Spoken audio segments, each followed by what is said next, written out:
जय हिंद फ्रेंड्स, मैं हूं सुरेंद्र और आप देख रहे हैं इंग्लिश विद सुरेंद्र सर। अगले वीडियोस यानी कि पिछले वीडियोस में हमने प्रेजेंट इंडेफिनिट का नेगेटिव सेंटेंस पढ़ा हुआ है और अफर्मेटिव पढ़ चुके हैं, नेगेटिव पढ़ चुके हैं। अभी हमें इंट्रोगेटिव सेंटेंस पढ़ना हम ऑलरेडी आपको बता ही चुके हैं। अफर्मेटिव, नेगेटिव, इंट्रोगेटिव प्लस और इंट्रोगेटिव प्लस नेगेटिव, इनके 4 भाग होते हैं। हमारा नेगेटिव सेंटेंस कल पूर्ण हो चुका है। आज हम उसी के आगे इंट्रोगेटिव सेंटेंस पढ़ेंगे। तो बिना टाइम वेस्ट किए चलिए शुरू करते हैं और देखते हैं इंट्रोगेटिव सेंटेंस। ठीक है, थोड़ा समझेंगे भी, रूल के साथ समझते हैं। कल नेगेटिव सेंटेंस पढ़ाया गया था, लेकिन उसमें कुछ सेंटेंस वाक्य कराए नहीं गए थे, प्रैक्टिस नहीं कराया गया है, न सॉल्व कराया गया है। वो देखते हैं, अभी करा देंगे, नहीं तो फिर जब टॉपिक ख़त्म होता है तो हम रिकवर करेंगे उससे। फ़िलहाल अभी हम इंट्रोगेटिव सेंटेंस देखते हैं। ठीक है,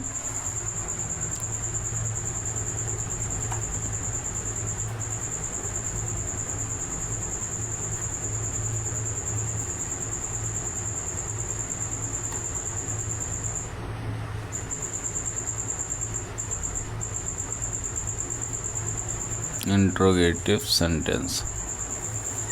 ठीक है, पहचान तो आपका वही है, ताहती है, वही लगता है। रूल हम देख लेते हैं इसमें। ठीक है, कि हम कैसे बनाते हैं। इसका रूल सीधा सा होता है, सिंपल सा रूल है कि अगर इंट्रोगेटिव सेंटेंस है तो उसमें सबसे पहले प्रश्नवाचक शब्द आएगा, उसके बाद डू या डज आएगा, फिर सब्जेक्ट आएगा, फिर वर्ब की फर्स्ट फॉर्म आएगी, फिर ऑब्जेक्ट आएगा। ठीक है, तो हम रूल लिखते हैं इसके।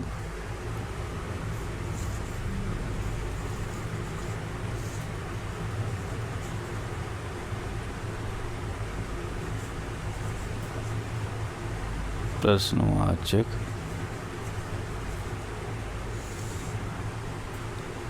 शब्द, प्रश्नवाचक शब्द प्लस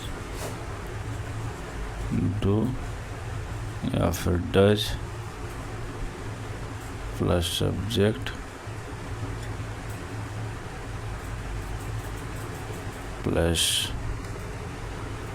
वर्ब की फर्स्ट फॉर्म प्लस ऑब्जेक्ट यानी कि कर्म। ठीक है, यानी कि कर्म। इतना समझ गए। नियम है इसका, प्रश्नवाचक शब्द आएगा, डू या डज लिखेंगे, फिर उसके बाद सब्जेक्ट लिखेंगे, उसके बाद वर्ब की फर्स्ट फॉर्म, फिर ऑब्जेक्ट लिखेंगे। थोड़ा एक एग्जाम्पल के साथ समझ लेते हैं। एग्जाम्पल थोड़ा बाद में देखेंगे। थोड़ा ये देखते हैं कि डू या डज कहाँ प्रयोग होता है। वैसे प्रश्नवाचक शब्द वही होते हैं, क्या, कौन, क्यों, कहाँ, कैसे, ये सब प्रश्नवाचक शब्द होते हैं। ठीक है,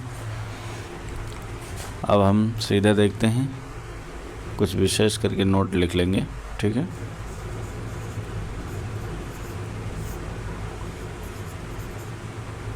जब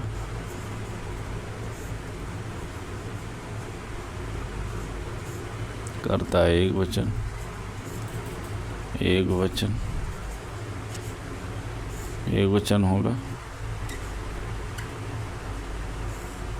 होगा तो वहाँ पर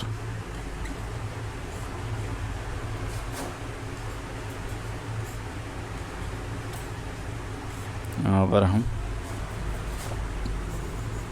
डज का प्रयोग करेंगे।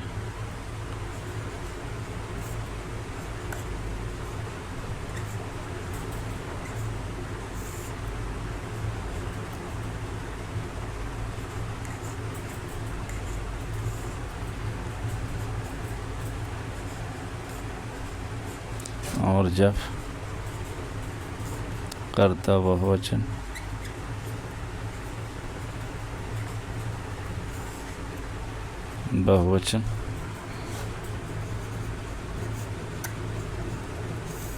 होगा तो डू का प्रयोग करेंगे।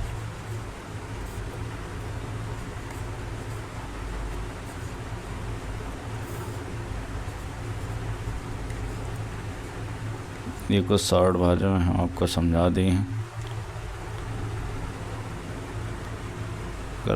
जब कर्ता एकवचन होगा तो वहाँ पर हम डज का प्रयोग करेंगे, और जब यहाँ पे कर्ता छूट गया है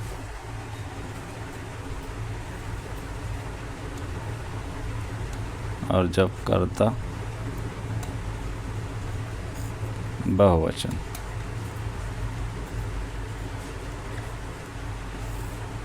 जब कर्ता बहुवचन होगा तो हम डू का प्रयोग करेंगे। एक वचन आप जानते ही हैं, ही सी इट किसी का नाम है तो एक वचन है, और बहुवचन करता आई वी यू दे हो तो वो बहुवचन है। ठीक है, नियम कानून आप देख ही लेते हैं।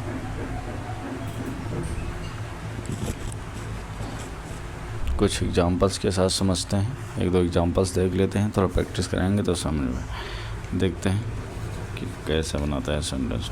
जैसे क्या तुम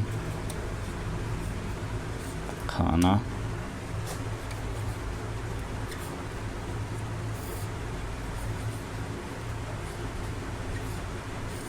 खाते हो। लास्ट में प्रश्नवाचक वाक्य रहेगा, क्योंकि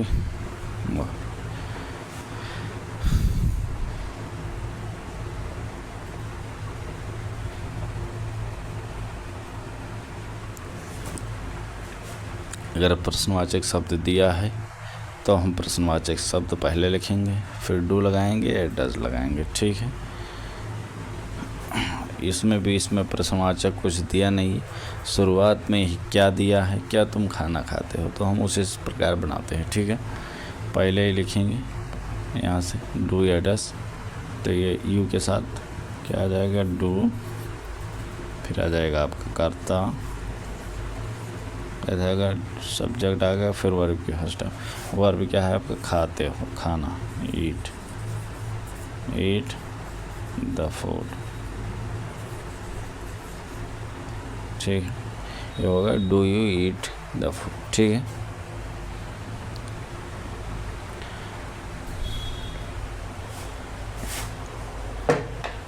एक एग्जांपल से और समझते हैं।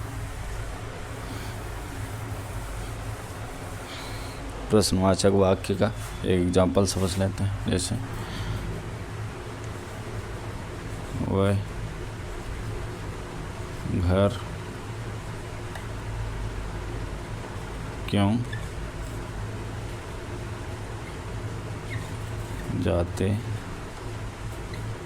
हैं।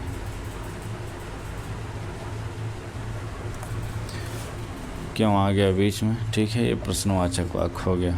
क्यों हम पहले लिख लेंगे, हाई, हाई मतलब होता है क्यों। ठीक है, हाई। अब क्या लिखेंगे, डू या डज।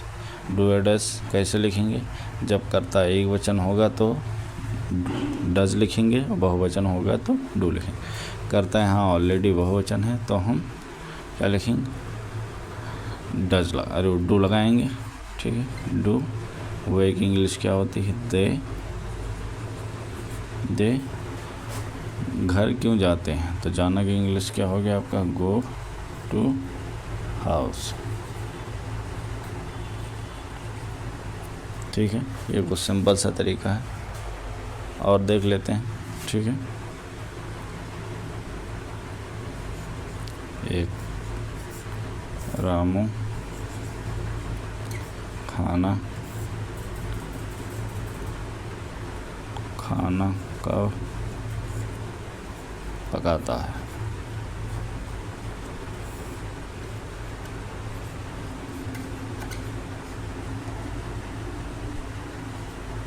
ठीक है, when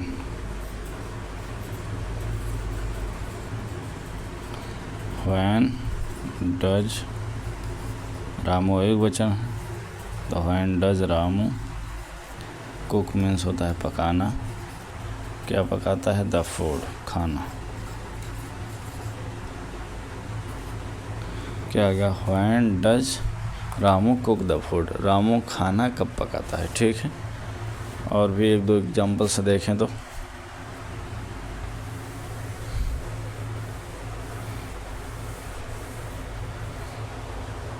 जैसे इसमें कुछ सिंपली देखते हैं, क्या मदन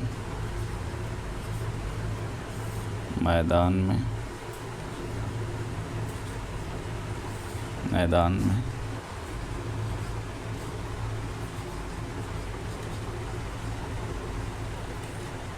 खेलता है। ठीक है, इसमें प्रश्नवाचक बीच में आया नहीं है, पहले ही क्या आ गया है, प्रश्नवाचक वाक्य ऑलरेडी है, तो हम इसको, मदन एक वचन है तो हम डायरेक्ट लिखेंगे इसमें डज मदन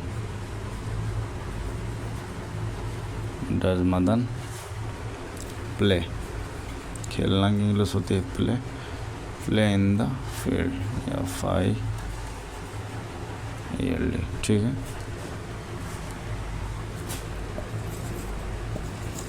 दूसरा देखते हैं,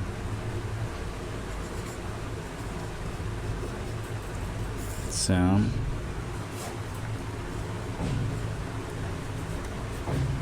पैदल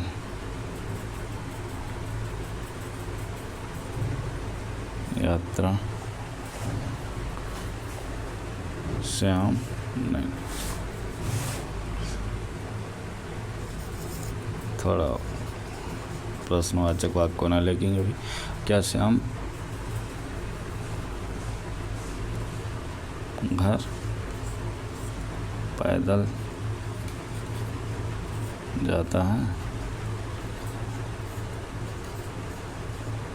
ठीक है, तो क्या की इंग्लिश होगी भी है यहाँ पे डज, SHYAM श्याम, जाना की इंग्लिश गो, कहाँ से गो होम हो गया, ऑन फुट पैदल। ठीक है, ये कुछ सेंटेंस है, इन्हें आप देख के प्रैक्टिस कर सकते हैं। तो मैं कुछ 5 से 7 सेंटेंस दे रहा हूँ जो आप होमवर्क में कर लेंगे। ठीक है, बनाएंगे, रूल आपने पहले नोट ही कर लिया है। ठीक है,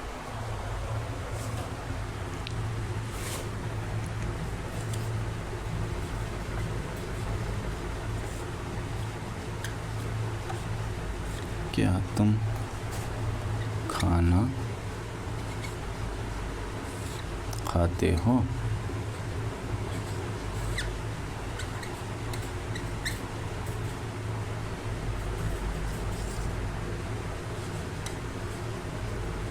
क्या शेर भूखा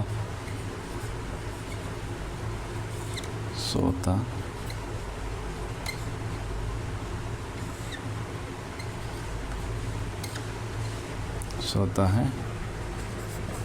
नंबर 3, तुम अपने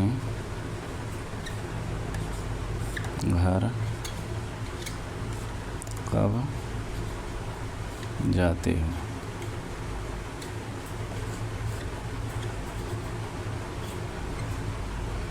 ठीक है, चौथा है राम मैदान में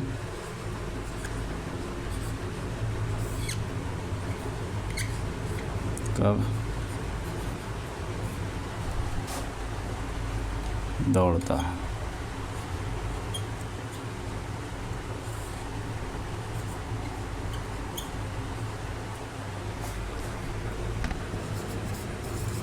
ठीक है,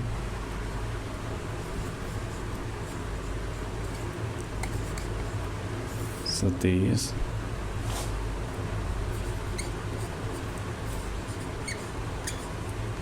क्रिकेट क्यों खेलता है?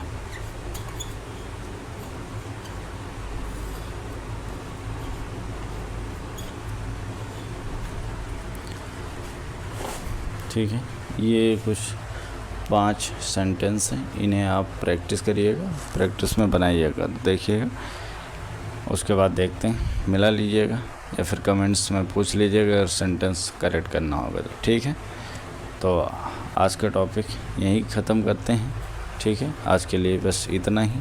अगर वीडियो पसंद आई हो तो लाइक शेयर सब्सक्राइब ज़रूर करें, बेल आइकन दबाना बिल्कुल ना भूलें ताकि आप एक भी नई वीडियो मिस ना करें। तो चलिए मिलते हैं नेक्स्ट वीडियो में एक नेक्स्ट टॉपिक के साथ। तब तक के लिए keep practice keep learning with Surendra sir. Thank you.